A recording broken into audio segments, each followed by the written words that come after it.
यह कहानी केवल बुद्ध के जीवन की नहीं, बल्कि उस हर व्यक्ति की है जो जीवन में सुख ढूंढता है पर पाता नहीं। गौतम बुद्ध की शिक्षा यही कहती है, खुशी को बाहर मत खोजो, वह तो तुम्हारे भीतर ही छिपी है। पर इस सच्चाई तक पहुंचना आसान नहीं था। बुद्ध बनने से पहले सिद्धार्थ ने भी दुख, मोह और असंतोष के गहरे सागर पार किए थे। राजमहल में मुस्कान की तलाश।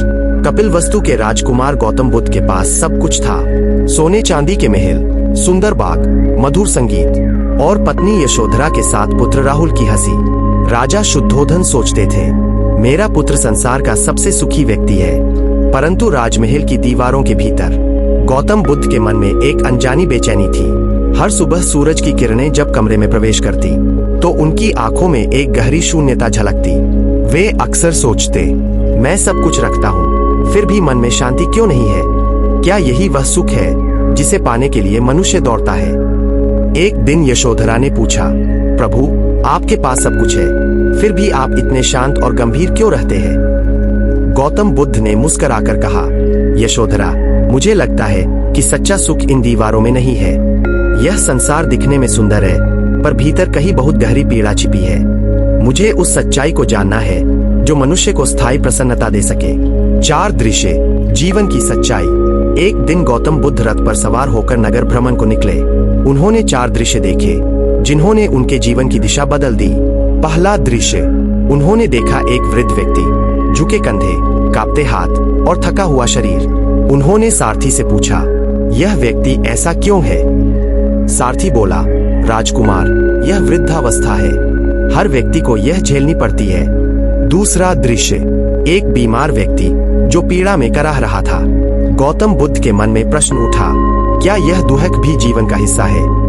तीसरा दृश्य, एक मृत शरीर जिसे लोग आंसुओं के साथ श्मशान की ओर ले जा रहे थे।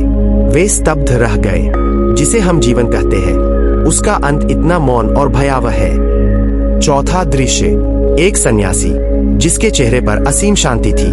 वह न दुखी था, न प्रसन्न, केवल शांत। गौतम बुद्ध के मन में विचार आया, यह व्यक्ति सब कुछ छोड़कर भी इतना शांत है। शायद सच्ची खुशी इसी मार्ग में छिपी है। निर्णय की रात का समय था। महल में चारों ओर सन्नाटा था। गौतम बुद्ध अपने कक्ष में बैठे थे। पास में यशोधरा और बालक राहुल गहरी नींद में सो रहे थे। उन्होंने दोनों की ओर देखा। एक ओर प्रेम था तो दूसरी ओर संसार के दुखों का स्मरण। हृदय में एक ही प्रश्न गूंज रहा था, क्या मैं केवल अपने परिवार के सुख में सीमित रहूं या संपूर्ण मानवता के दुख का अंत खोजूं? धीरे धीरे उन्होंने बालक राहुल के सिर पर हाथ फेरा और कहा, पुत्र, आज मैं जा रहा हूं ताकि एक दिन तुम्हें सच्चा सुख दे सकूं। फिर वे रथवानी चन्ना को बुलाकर बोले, चन्ना, आज मुझे संसार से परे जाना है। घड़ा कंथक पर सवार होकर गौतम बुद्ध ने उस रात कपिलवस्तु को छोड़ दिया। अपनी खोज के मार्ग पर, सत्य और खुशी की तलाश में, त्याग और तपस्या। गौतम बुद्ध ने राजसी वस्त्र त्याग दिए। उन्होंने सिर के केश काटे और एक साधु के रूप में जीवन आरंभ किया। अब वे न राजा थे, न राजकुमार, अब वे केवल एक साधक थे जो जानना चाहता था कि दुख का कारण क्या है और खुशी कैसे संभव है। वे अनेक ज्ञानी गुरुओं से मिले, आलार कालाम, उद्दक रामपुत्र जैसे योगियों से ध्यान और समाधि सीखी, परंतु मन की बेचैनी अब भी शांत नहीं हुई। उन्होंने फिर अत्यधिक तपस्या शुरू की। दिनों तक भोजन न लेना, श्वास रोके रखना, शरीर इतना दुर्बल कि हड्डियां तक दिखने लगी। एक दिन नदी किनारे वे बेहोश होकर गिर पड़े। तभी एक ग्वालिन कन्या सुजाता वहां आई। उसने उन्हें दूध खीर का कटोरा दिया और कहा, भिक्षु, अगर शरीर ही कमजोर हो जाए तो आत्मा की खोज कैसे करोगे? उस वचन ने गौतम बुद्ध के भीतर प्रकाश जगा दिया। उन्होंने समझ लिया, न तो अत्यधिक भोग से सुख मिलता है, न अत्यधिक त्याग से। सच्चा मार्ग बीच में है, मध्यम मार्ग। बोधि वृक्ष के नीचे गौतम बुद्ध उरुवेला, आज का बोध गया, पहुँचे। वहां एक विशाल पीपल वृक्ष के नीचे बैठकर उन्होंने निश्चय किया, जब तक सत्य का ज्ञान न हो, मैं यहाँ से नहीं उठूंगा। कई दिन और रातें बीती। मन के भीतर भय, मोह और क्रोध की लहरें उठीं। मार, अज्ञान और असत्य का प्रतीक उन्हें विचलित करने आया, पर वे अडिग रहे। धीरे धीरे भीतर का अंधकार मिटता गया और एक नई रोशनी ने जन्म लिया। भोर होते ही उन्होंने अनुभव किया ज्ञान, करुणा और अनंत शांति का साक्षात्कार। अब वे केवल गौतम बुद्ध नहीं थे, बल्कि बुद्ध, जागृत पुरुष बन चुके थे। खुशी का संदेश, ज्ञान प्राप्ति के बाद गौतम बुद्ध ने कहा, खुशी बाहर नहीं, भीतर है। जब मन लालच, क्रोध और ईर्ष्या से मुक्त होता है, तभी सच्ची प्रसन्नता प्रकट होती है। उन्होंने सिखाया, दुहक है पर उसका कारण भी है। कारण मिटाओ तो दुहक भी मिट जाएगा। लोगों ने पूछा, भगवान आप हमेशा इतने शांत कैसे रहते हैं? बुद्ध मुस्कुराए और बोले, क्योंकि मैंने समझ लिया है कि कुछ भी स्थायी नहीं, जो आता है वह जाएगा, इसलिए हर क्षण को प्रेम और करुणा से जियो। ज्ञान प्राप्ति के बाद गौतम बुद्ध ने केवल स्वयं के लिए नहीं जिया। उन्होंने यह निश्चय किया कि अब जो सत्य उन्होंने पाया है उसे संसार के हर व्यक्ति तक पहुंचाया जाएगा, ताकि कोई भी दुख में डूबा न रहे और हर कोई हमेशा खुश रह सके। बुद्ध ने समझ लिया था कि खुशी तभी स्थायी होती है जब उसे बांटा जाए। जैसे दीपक अपनी लौ बांटकर और दीपक जलाता है, वैसे ही जो व्यक्ति दूसरों को प्रकाश देता है उसका प्रकाश कभी कम नहीं होता। सारनाथ की सुबह। ज्ञान प्राप्ति के कुछ सप्ताह बाद गौतम बुद्ध सारनाथ पहुंचे। वहां उनके 5 पुराने साथी कौंडिन्य, भद्रिक, वप, महानाम और अश्वजित तपस्या कर रहे थे। वे पहले बुद्ध से नाराज थे क्योंकि उन्होंने कठोर तपस्या छोड़ दी थी, परंतु जब उन्होंने बुद्ध के शांत और प्रकाशमय चेहरे को देखा तो उन्हें लगा यह कोई साधारण व्यक्ति नहीं रहा, यह तो जागृत आत्मा है। बुद्ध ने उनसे कहा, मित्रों, मैंने वह पाया है जिसकी खोज में हम निकले थे। न भोग में सुख है न त्याग में, सच्ची खुशी मध्यम मार्ग में है, जहां मन संतुलित रहता है और आत्मा शांत। उन्होंने अपना पहला उपदेश दिया, धम्मचक्कपवत्तन सूत्र, जिसमें उन्होंने 4 आर्य सत्य और अष्टांग मार्ग समझाया। 4 आर्य सत्य। बुद्ध ने कहा, 1 दुख है, जीवन में हर व्यक्ति दुख का अनुभव करता है, जन्म, बुढ़ापा, बीमारी, मृत्यु और वियोग। 2 दुख का कारण है, यह कारण है तृष्णा, इच्छा। जब हम अधिक पाने की चाह में जीते हैं तो असंतोष जन्म लेता है। 3 दुख का अंत संभव है, जब तृष्णा समाप्त होती है तब मन शांत हो जाता है। 4 दुख के अंत का मार्ग है, यह है अष्टांग मार्ग, सम्यक दृष्टि, सम्यक संकल्प, सम्यक वाणी, सम्यक कर्म, सम्यक आजीविका, सम्यक प्रयास, सम्यक स्मृति और सम्यक समाधि। बुद्ध ने कहा, इन 8 मार्गों पर चलकर हर व्यक्ति अपने भीतर वह शांति पा सकता है जो संसार के किसी सुख से कहीं बड़ी है। खुशी बांटने की शुरुआत। बुद्ध अब गांव गांव घूमने लगे। उनके साथ सैकड़ों शिष्य थे। वे किसी महल में नहीं, पेड़ों के नीचे या नदी किनारे रुकते। हर स्थान पर लोग उनसे मिलने आते, किसान, व्यापारी, स्त्री, बच्चे, यहाँ तक कि चोर और हत्यारे भी। एक दिन एक व्यक्ति ने बुद्ध से पूछा, भगवान, मैं बहुत दुखी हूँ। मेरे पास धन है, परिवार है, लेकिन मन में शांति नहीं, क्यों? बुद्ध ने मुस्कुराकर कहा, क्योंकि तुमने अपने सुख को बांटना नहीं सीखा।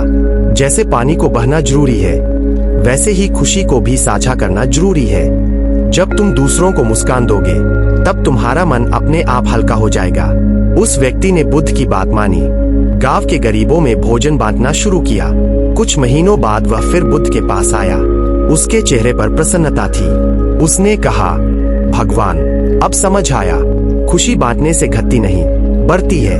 अंगुलीमाल की कहानी। एक बार बुद्ध एक ऐसे क्षेत्र में पहुंचे जहां लोग एक डाकू से डरते थे, अंगुलीमाल। वह लोगों की हत्या करता और उनकी उंगलियों की माला पहनता। सैनिकों ने चेताया, भगवान, वहां मत जाइए, वह बहुत भयानक है। बुद्ध बोले, भय को दूर करने का एक ही मार्ग है, प्रेम और करुणा। वे सीधे अंगुलीमाल के सामने पहुंचे।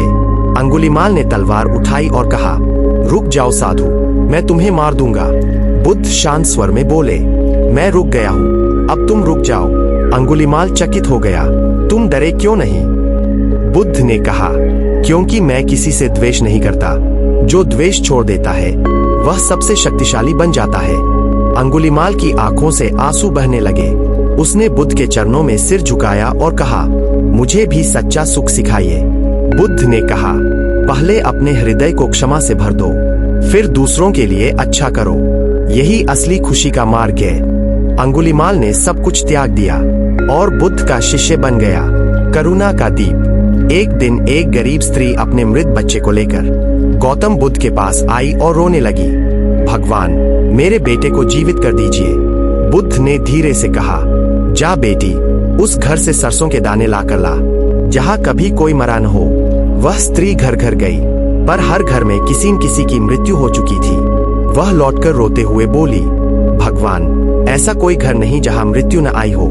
बुद्ध ने मुस्कुराकर कहा, बेटी, यही जीवन का सत्य है। जो इस सत्य को समझ लेता है वही दुख से मुक्त हो जाता है। स्त्री के आंसू रुक गए, वह शांत हो गई और बोली, अब मुझे दुख नहीं, समझ आ गया। खुशी इस स्वीकार में है कि सब कुछ अनित्य है। सच्ची खुशी क्या है? बुद्ध ने एक दिन अपने शिष्यों से कहा, जिस दिन तुम दूसरों के दुख को अपना समझोगे, उस दिन तुम्हारा हृदय सच्ची खुशी से भर जाएगा। उन्होंने यह भी कहा, खुशी कोई वस्तु नहीं जिसे खोजा जाए, यह तो तुम्हारे व्यवहार में है, तुम्हारे विचारों में है। जब तुम दया, करुणा और क्षमा से भरे होते हो, तब तुम हमेशा खुश रहते हो। उनकी वाणी में कोई उपदेश नहीं था, वह एक जीती जागती करुणा थी, जो हर सुनने वाले के मन में शांति भर देती थी। जब गौतम बुद्ध ने ज्ञान प्राप्त किया, तो उन्होंने पाया कि मनुष्य की सबसे बड़ी पीड़ा उसका अशांत मन है। मनुष्य हर क्षण किसी न किसी चीज के पीछे भागता है, भविष्य की चिंता, अतीत का पछतावा और वर्तमान से असंतोष। बुद्ध ने कहा, जो व्यक्ति वर्तमान में जीना सीख लेता है, वही सच्ची खुशी का अनुभव करता है। उन्होंने ध्यान योग और स्मृति साधना, माइंडफुलनेस को खुशी का सबसे सच्चा मार्ग बताया। ध्यान की शुरुआत। एक दिन बुद्ध अपने शिष्यों के साथ नदी किनारे बैठे थे। उन्होंने एक कमल का फूल उठाया और बोले, देखो, यह फूल मिट्टी में पैदा हुआ, पर कितना सुंदर है। अगर यह फूल अपनी मिट्टी से घृणा करता तो क्या खिल पाता? शिष्य चुप रहे। बुद्ध बोले, मन भी ऐसा ही है। जब तक हम अपनी परिस्थितियों से घृणा करते रहेंगे, हम खिल नहीं पाएंगे। ध्यान का अर्थ है अपने भीतर की मिट्टी को स्वीकार करना। उन्होंने समझाया कि ध्यान कोई कठिन साधना नहीं, बल्कि अपने मन को देखने की कला है। जब तुम अपने विचारों को बिना रोक टोक देखते हो, तो वे स्वयं शांत होने लगते हैं। शांति का अभ्यास। एक दिन एक युवा साधक बुद्ध के पास आया।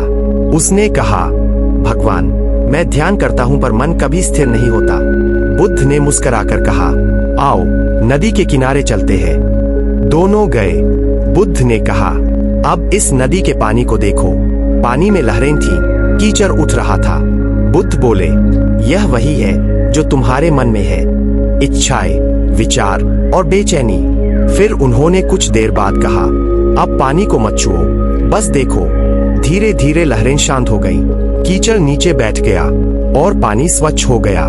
बुद्ध बोले, देखो, जब तुम मन को छेड़ना बंद कर देते हो, तब वह स्वयं शांत हो जाता है। यही ध्यान है। सांस की सजगता। बुद्ध ने अपने शिष्यों को सिखाया, सांस को देखो। उन्होंने कहा, हर सांस तुम्हें वर्तमान से जोड़ती है। जब तुम श्वास लेते हो, तो जीवन तुम्हारे भीतर प्रवेश करता है। जब तुम श्वास छोड़ते हो, तो तुम छोड़ना सीखते हो। एक बार उन्होंने कहा, जो अपनी सांस को महसूस करता है, वह कभी दुख में नहीं रहता, क्योंकि वह इस क्षण में जीवित होता है। लोगों ने ध्यान करना शुरू किया, धीरे धीरे, शांति से, सिर्फ अपनी सांस को देखते हुए, और उन्होंने पाया कि उनका मन पहले से अधिक शांत और प्रसन्न हो गया है। ध्यान का प्रभाव। धीरे धीरे बुद्ध के अनुयायियों में परिवर्तन आने लगा। जो लोग पहले क्रोधी थे, अब मुस्कुराने लगे। जो असहिष्णु थे, अब धैर्यवान बन गए। बुद्ध ने कहा, ध्यान मन की सफाई है। जैसे नदी बहकर अपनी गंदगी छोड़ देती है, वैसे ही ध्यान से मन पवित्र होता है। एक व्यापारी ने एक बार बुद्ध से कहा, भगवान, मैं ध्यान करना चाहता हूं पर समय नहीं है। बुद्ध बोले, अगर तुम्हारे पास ध्यान करने का समय नहीं है, तो तुम्हें दुगना ध्यान करना चाहिए। व्यापारी चकित हुआ। बुद्ध ने मुस्कुराकर कहा, क्योंकि व्यस्तता ही तुम्हारी अशांति का कारण है। अगर तुम स्वयं को समय नहीं दोगे, तो जीवन का अर्थ कभी नहीं जान पाओगे। जागरूकता का जीवन।